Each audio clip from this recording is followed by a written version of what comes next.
i-open natin yung mic mo ha. Pakilala ka and your name, your background, kailan ka nagsimula rito, anong ginawa ng Live Good sa buhay ng pamilya mo, sa'yo, at sa grupo mo. Okay. It's your time. Okay. Good evening sa lahat. I am Cesare May Belandres. I'm a full-time medical technologist. I have my own laboratory. And I'm proud to say na itong Live Good is part-time ko lang talaga. Na-reach ko ang platinum parang 30%. 30% lang ang effort ko dito. 70% I owe this to my team. Wow. Grabe, no? So, lumalabas part-time and talagang alam niya, no, na because of her group, no, kaya na-reach niya yung kanyang platinum. But of course, Ma'am Shera May, no, hindi ka naman magkakagrupo kung hindi din dahil sa initiative mo na ma-invite at i-offer sa kanila itong napakagandang opportunity. Gusto ko lang itanong, Ma'am, ano yung nakita mo kay Live Good or difference nito sa mga dati mong experience? Sir, ako kasi nagkakanda ko ng ng orientation. Yun lang ang mabibigay ko sa grupo ko kasi I devote myself na mag-start ng free orientation, no. I don't even pati gasolina ba o whatever anywhere. Basta may need ng orientation, pinupuntahan ko. Kasi kung sa direct invites naman, okay lang, may 30 na ako eh. Ang nakita ko lang sa Live Good na palagi kong sinasabi sa kanila is napaka-unique ng system. Kahit sino pa mag-question sa akin, kahit hindi ako networker. Actually, ngayon lang ako nag-start. Hindi ako networker ha, pero ito lang ang sabi ko sa kanila. Kahit sino pa, kahit sinong networker ang magtanong sa akin, hindi ako natatakot mag-answer. Ang sabi ko lang is, ang Live Good is, ang nakita ko lang is nakakaiba siya sa lahat ng networking. Kasi ang ano nito is hindi siya ordinary na networking kasi subscription ang design niya. Yun siguro yung pag naiintindihan ng tao na ang prospect yun parang yun sumasali sila kasi naiintindihan nila na yung mga dati na networking na sinalihan nila is syempre kakaiba yung yung style. Ito ang sabi ko lang sa kanila is try nyo ito kasi dito nakita ko talaga dito is yung design ng Live Good is talagang kakaiba talaga. Bakit angat sa iba, no? Grabe. Opo, yun po. Napaka-simple lang po. Yun lang po ang sabi ko sa kanila. Real talk po kasi ako. Kasi I'm not a networker. I'm a full-time medtech. Yun lang kasi ang hatak ko sa tao. Kung ako nga na parang ilang oras, ilang percent lang ng time ko in a day, nagagawa ko ang Live Good. How much more kayo na freelancer? Wow. Napakaliit ng network ko. Iisang medtech lang po ang friend ko dito sa Pilipinas. Sabi ko nga sa kanila, 3 lang ang best friends ko. Ay, 4 ang best friends ko, 3 lang ang sumali. Kaya ina-encourage ko sila. Kung sa network ang basihan nyo, napakaliit ng network ko compare sa inyo. Kung ako na full-time ako sa laboratory ko, bakit nagagawa ko ang Live Good? Kayo na freelancer. Ang lapad-lapad ng network nyo, bakit hindi nyo kaya? Yun siguro yung, kasi dito, yun siguro yung humatak sa tao. Kasi ako, real talk ako pag mag-orientation. I don't orient masyado sa technicalities. More on sa real talk ako. Yung kagandahan lang ni Live Good, yung ang pinapaintindi ko sa kanila. Sa technicalities, siyempre may kasama ako. Yun ang pinapa-explain ko. Hindi masyado malalim ang alam ko sa Live Good. Ang sure ko lang sa Live Good is napakaganda ng company. Sabi ko, nyo lang, kung na-appreciate ko ang Live Good, siguro ma-appreciate rin nila. Ayun. Kailan po kayo sumali sa Live Good? Anong date? Anong month? Okay. Sumali ako dito March 10, pero gabi na yon 11 p.m. Okay. March 11 ako nag-start. Ayun, sabi ko nga sa kanila, kung nasa loob lang ako ng laboratory ko, almost 8 hours in a day. As in, hindi ako lumalabas, nasa 4 corners lang ako ng lab ko.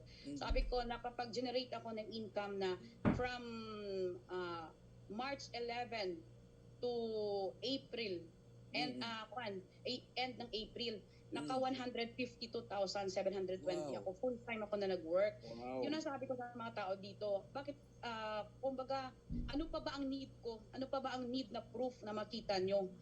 Pero yung ano talaga, yung pinapaintindi ko lang talaga sa kanila is kakaiba talaga ang design ni Livegood, which is napaka ganda i-take ang risk. Kasi sabi ko, ang dami-daming networking na mga business ang dumaan. Ito lang talaga yung na-appreciate ko ng sobra-sobra. Galing, no? Less than 2 months. Platinum o 1.5, no? Part-time pa yon. Part-time po. Coach Oo. Fernan, meron akong gustong i-highlight, no? Kasi Sige maraming nagtatanong, no? Sige. Di raw nila kaya si Livegood, ang hirap daw, hindi raw sila networker. Di tulad daw nila Kuya Harold, ang daming networking ng mga batikan. O ito po, narinig po natin, no? Kay Ma'am Cesare, no? Hindi sa networker, tapos may full-time job pa.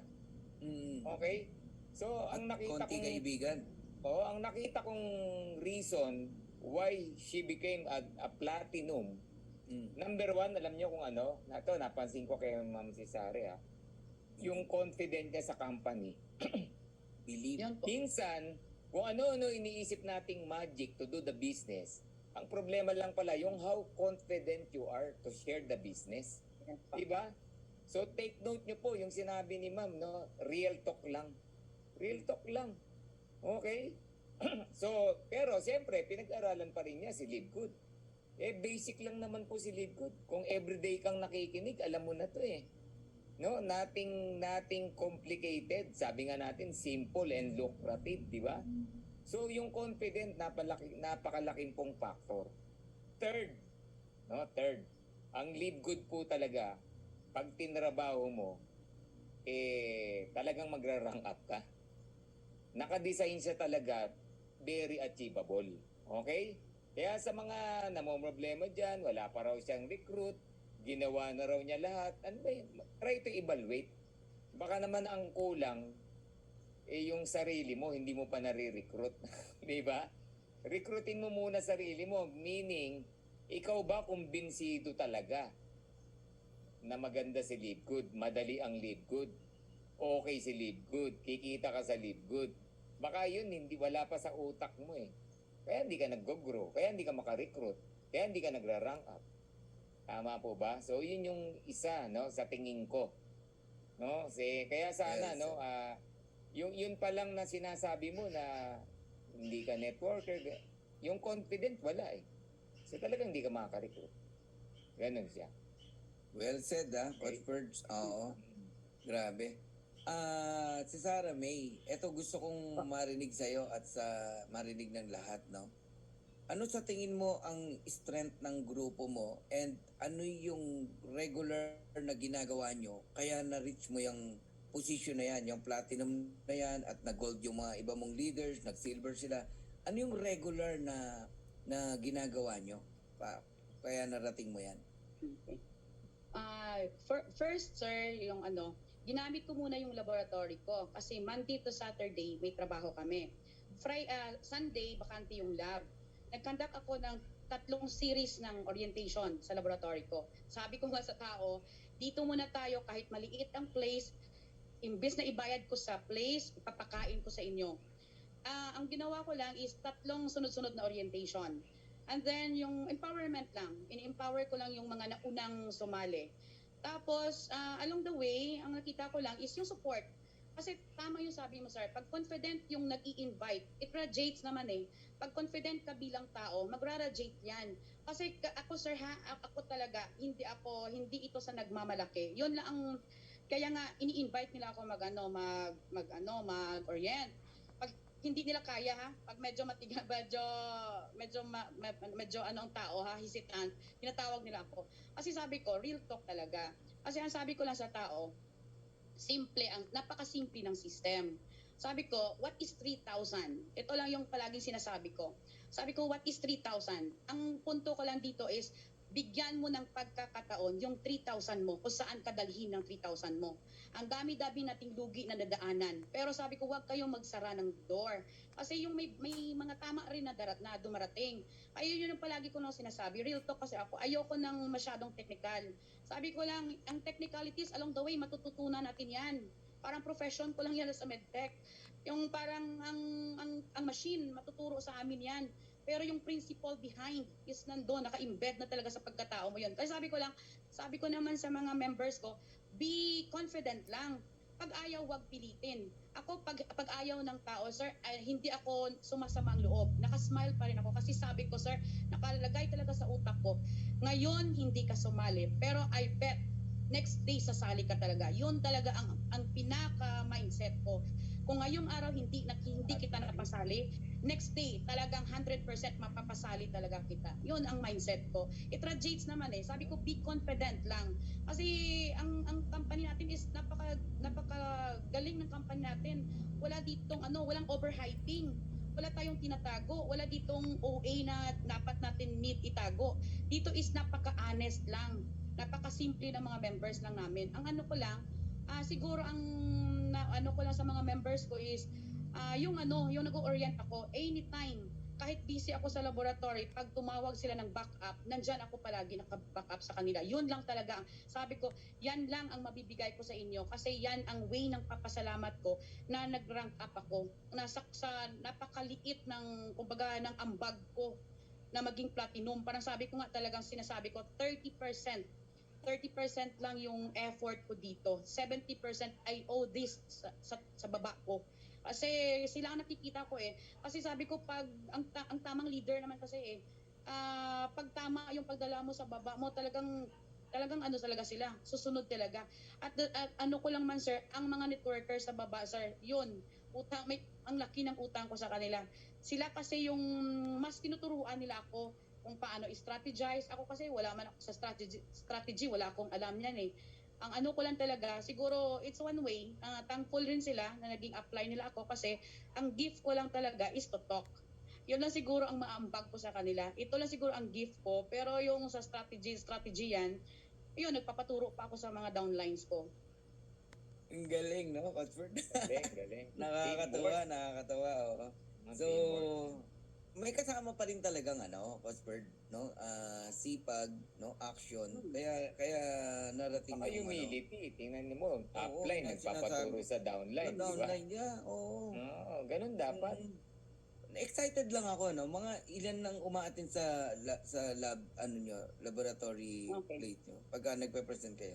Okay. Hindi naman kalakihan ang lab ko, pero yung first orientation ko, syempre expected para mga 20 persons. Wow. Second orientation ko, yun na, medyo nag-50 na. Hindi. Second orientation ko, kinulang na yung food namin eh. Na-shock ako, napuno pati hallway. Nagpa-second batch na ako. Ang third orientation ko, yun. Parang sabi ko, hindi na. Sasabog na ang laboratory nito, kaya bawal na talaga dito. Sabi ko na, wag na. Kaya ang sabi ko na lang, okay, walang problema. Ito, i-devote ko yung time ko. Kahit saan kayo, kahit Jensen or malayo pa sa area ko. Basta ang schedule is tugma lang. Tawagin niyo ako, walang problema. Yes. As in, yun, ang maambag ko lang talaga sa downlines ko is yun. Yung time ko talaga, dinidevote ko sa kanila. Galing, no? Buti na di-divide mo yung oras mo. May trabaho ka, tapos may mga tao, downlines ka na, hihingi ng oras mo para sa presentation, nagagawa mo. Wow. Grabe, no? So, Na-apply din ni Ma'am, no, yung kasabihan natin, no, yung learn fast to earn fast, di ba? Kasi so dito, no, baka yung iba kaya up to now di pa nang kinikita mo, learn your business, no. Yeah. Pag-aralan mo, namnamin mo talaga is yung lahat ng detalye dapat alamin mo. Kasi pag ginawa mo yan, mabibuild yung confident mo, tapos kikita ka, yun ang kasunod niya. Di ba? tama. So, baka naman 3 buwan ka na, hanggang ngayon, di ka pa nagpe-present. Di ba? So, kasi hindi po, aminin natin, hindi po lahat available sa gabi. Okay? May mga time, may mga cases, umaga, may encounter ka, di ba? Kailangan mo mag-present talaga, di ba? So, dapat pag-aralan din po natin. doon kasi dadami ang isang network, no? Yung matuto ka. Okay? Ganun siya. Grabe, no?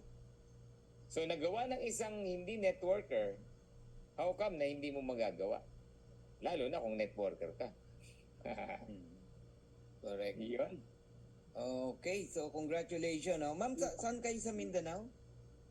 Sorala, South Cotabato po. Ayun. Sargent area. Oo. Pero pag merong presentation sa Jensa, umiikot kayo ng Opo. ganyan. Oo. Galing. Okay po. Tomorrow nga meron. Oo. Yun lang, sir.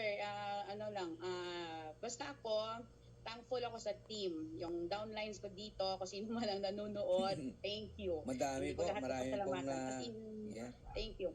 Kasi dito, ang promise mo namin, hanggat nandito ang Live Good, walang maiiwan sa grupo. Kaya sabi ko, if you want, kung gusto mo ma-establish kita, tawagin mo lang, magtawag ka lang sa amin, i-establish namin ang grupo nyo. Yun lang ang mapapangako namin sa grupo. Kaya ayokong may downline ako na magrereklamo na hindi nakaka-income. Kasi ang importante lang man talaga dito is i-empower mo talaga sila. I-impose mo sa ituturo lang talaga ang Live Good. Yun lang ang mabibigay ko sa grupo ko.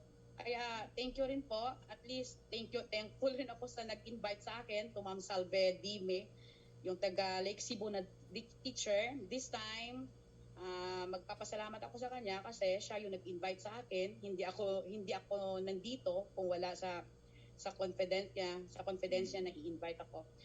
Thank you rin sa mga downlines ko. Yun lang po ang masasabi ko. Last message po para sa mga first timer at mga bago na nakikinig. Hindi lang sa downline mo, sa lahat po. Ano po last message mo sa kanila?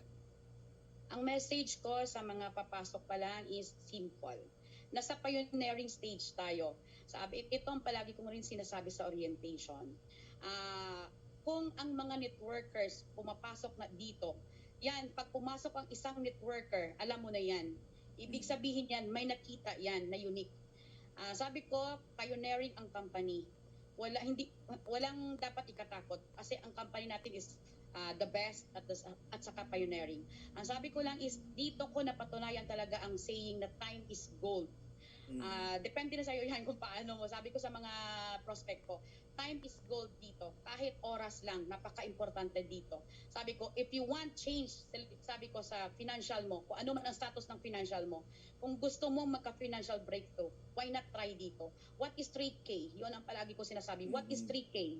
Saan ka dadalhin ng 3,000 mo kung hindi mo pagbibigyan na magbibigay sa'yo ng financial breakthrough? Yun lang po. Wow. Thank Bago you, tayo, Sarah May. Congratulations sa'yo and sa grupo mo. Okay. Luzon, Visayas, and Mindanao, alam ko kumalat na yung grupo mo and masayang-masaya ang mga leaders mo na nandito, no? Sila Desiree, talagang she promote you talaga, no? And ang mga upline mo ay sobrang happy din, no? Sa'yo. Sana makapiling ka namin sa mga presentation na ikaw na yung nagpe-present, no? Kasi yan ang isa sa mga goal natin. So salamat po sa time, ma'am. And Thank you. by Monday, we have recognition, no? And congratulations sa mga gold na nasa ilalim mo, sa mga silvers na nasa ilalim mo, at sa maraming bronze, no? And of course, sa mga top leader mo na gusto na rin mag-platinum. Ang dapat gawin ng mga gold, mag-platinum na kayo. Okay, marami na inspired, ma'am. Dami nagme-message. Congratulations po and thank you po. Alam na nila yung technique, ha? What is 3K? Yan, What is tanungin 3K? niyo yan. Saan ka dadalhin ng 3,000 mo? Kadadali ng 3K nyo. Ayan. Dapat confident nga lang pag sinabi Confident. nila. Oo. Thank